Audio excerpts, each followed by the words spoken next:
किस तरह की समस्याएं लोग की आई है आज और क्या उनका दिमाग? देखिए, आज सर्किट हाउस अलवर में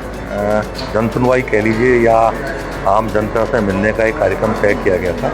प्राय मैं अपने घर पे मिलता था, लेकिन गर्मी की ऋतु के कारण आज सर्किट हाउस में हम लोग बैठे हैं और विशेष रूप से अलवर शहर, अलवर ज़िला और जो हमारा दूसरा ज़िला है जिसको पहले संयुक्त जिला कहते थे, खैबल तिजारा ज़िले, और काफ़ी लोग अलवर ज़िले के बाहर के लोग भी आए। विशेष रूप से अलवर की जो समस्याएं आई उसमें एक तो पट्टों को लेकर की थी। पट्टे की जो प्रक्रिया रुकी पड़ी है तो उनका था पट्टे हमको मिलने चाहिए। कुछ ऐसे क्षेत्र से हमारी माताएं बहनें आई जो दूरस्थ क्षेत्र थे जिनको पानी नहीं पहुंच पा रहा था, जहां बोरिंग सैंक्शन हो चुकी है लेकिन बोरिंग होना अभी बाकी है।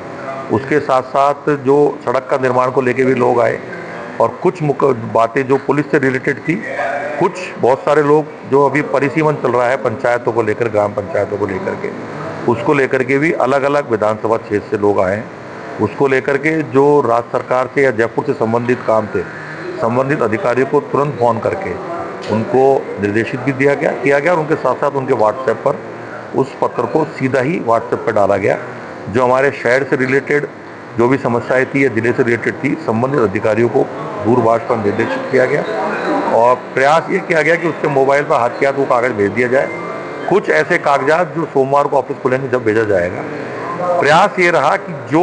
यहाँ पे आया है उसको तत्काल प्रभाव से राहत मिले, जो उसकी मूलभूत आवश्यकता है वो उसके काम। सर, अभी अलवर में एक प्रोजेक्ट सैंक्शन किया था, आप लोगों ने चर्चा की थी, किस स्टेज पर है चिड़ियाघर जो बनना है एनसीआर क्षेत्र का सबसे बड़ा? देखिए, सबसे पहले तो मैं धन्यवाद देना चाहूँगा हमारे प्रदेश के यशस्वी मुख्यमंत्री आदरणीय भजन लाल जी को, जिन्होंने अलवर शहर की और कहूँगा अलवर ज़िले की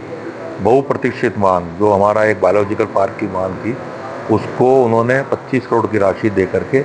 उस बायोलॉजिकल पार्क की स्वीकृति प्रदान करी।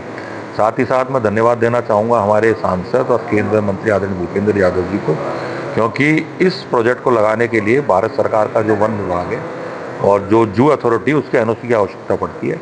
उसमें तुरंत गति से कार्रवाई करते हुए एनओसी हमें प्राप्त हुई हैं। साथ ही साथ विभाग द्वारा, वन विभाग द्वारा चिन्हित स्थान पर जो कटी घाटी का स्थान है वहाँ बाउंड्री वॉल को ऊंचा करने का, जहाँ बाउंड्री वॉल नहीं है उस बाउंड्री वॉल को बनाने का काम शुरू कर दिया गया है। हमने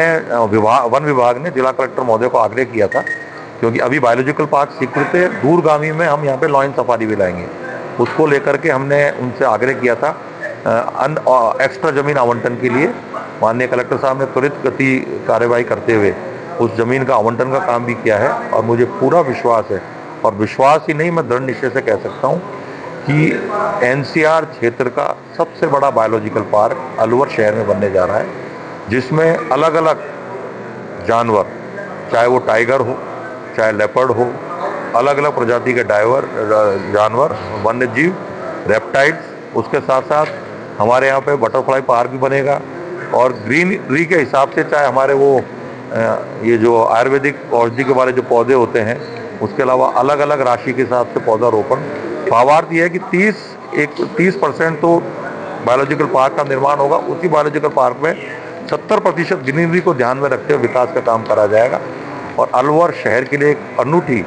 सौगात माननीय मुख्यमंत्री जी द्वारा दी गई है। अभी हाल ही में सरिस्का में जंगल के क्षेत्र में अतिक्रमण होगा और क्योंकि जंगल जो है वो वन्य जीवों के लिए आरक्षित है, उन्हीं का ही घर है, और जब मानव उसमें हस्तक्षेप करेगा, और साथ साथ एक समस्या और आ रही है, जैसे प्राय जो उदयपुर का क्षेत्र है उसके अंदर जो हमारा उसका जो पैंथर का या पैंथर वहाँ बहुयात में देखे जाते हैं, उसका जो मुख्य भोजन है वहाँ कमी देखी गई है चीतल की, जिस कारण से वो शिकार के लिए या कुत्तों को मारने के लिए या सूअर को मारने के लिए प्राय जंगल को छोड़ करके शहर के अंदर आ जाते हैं, क्योंकि कुत्ता भी, जो श्वान है, वो पैंथर का प्रिय भोजन है। हम प्रयास ये कर रहे हैं कि अलग अलग जगह प्री बेस बढ़ाने के लिए अलग अलग जगह हम एनक्रोचर्स बढ़ा रहे हैं और आने वाले समय में जहाँ जहाँ हमारे रिजर्व्स हैं, जो पैंथर रिजर्व्स हैं, टाइगर रिजर्व्स हैं, और प्री बेस के माध्यम से मुख्य जो उनका जो मूलभूत आवश्यकता है वन्य जीवों की, उसकी पूर्ति करके प्रयास ये रहेगा कि वन्य क्षेत्र में रहने वाला वन्य जीव शहरी क्षेत्र में या ग्रामीण क्षेत्र में नहीं आए, और जो एक बार टकराव होता था मानव और वन्य जीवों का, उसको लेकर के भी हम एक प्रकार से समझ क्लास, या आप एक वो कहते हैं आमने सामने ग्रामीणों को इस बारे में अवेयरनेस लाई जाएगी कि वन्य जीव उसी परिस्थिति में हमला करता है जब उसको ये लगता है कि उसकी जान को खतरा है। तो हम उससे घबराए नहीं, प्रयास ये करें कि आमने सामने ना हो। अगर वो सड़क पे भी आ जाए तो हमारे जो वन्य में अधिकारी हैं, जो हमारे रेंजर्स हैं, डीएफओज हैं, उनको सूचना करें। हम सब कटिबद्ध हैं हमारे ग्रामवासियों की सुरक्षा के लिए भी और वन्य क्षेत्र और वन्य। मेरा जो विधायक निधि का फंड है 5 करोड़ रुपए, वो पूरा का पूरा मैंने विधायक निधि का जो पैसा था वो अलवर शहर की जनता को पानी के लिए समर्पित किया। और मुझे बताते हुए खुशी है कि लगभग 39 बोर उस निधि से सैंक्शन हुए हैं। और उसके अलावा हमारे जो जलदाय मंत्री हैं आदरणीय कन्हैयालाल जी चौधरी साहब और जो हमारे माननीय मुख्यमंत्री आदरणीय भजन लाल जी से आग्रह करके जहाँ जहाँ दूरस्थ क्षेत्र में पानी की समस्या थी, उसके साथ साथ हमारी जो बड़ी टंकियाँ हैं शहर में, उसको भरने के लिए बड़े बोर हम माननीय मुख्यमंत्री जी से और माननीय जलदाय मंत्री जी से आग्रह करके मैं लेके आया। और उसका परिणाम है कि शहर में लगभग 60 बोरिंग स्वीकृत हो चुकी हैं, जिनके वर्क ऑर्डर जारी हो चुके हैं। और आपने भी देखा होगा शहर के अलग अलग हिस्सों में इस वक्त बोरिंग करने का काम शुरू हो चुका है।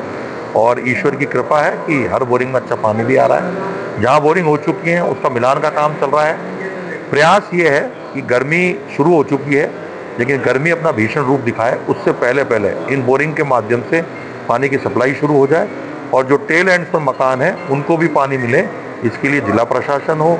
चाहे जलदाय विभाग हो और चाहे मैं स्वयं हूँ और हमारे सभी मान्य पार्षदगण, चाहे वो पक्ष का हो चाहे विपक्ष का हो, सब लोग प्रयासरत हैं कि इस गर्मी में पानी की समस्या से जनता को परेशानी नहीं हो। फिर भी यदि दूरस्थ क्षेत्र में पानी नहीं पहुंचा तो राज्य सरकार के माध्यम से जो कंटिजेंसी प्लान है उसके तहत टैंकरों से पानी की सप्लाई की जाएगी।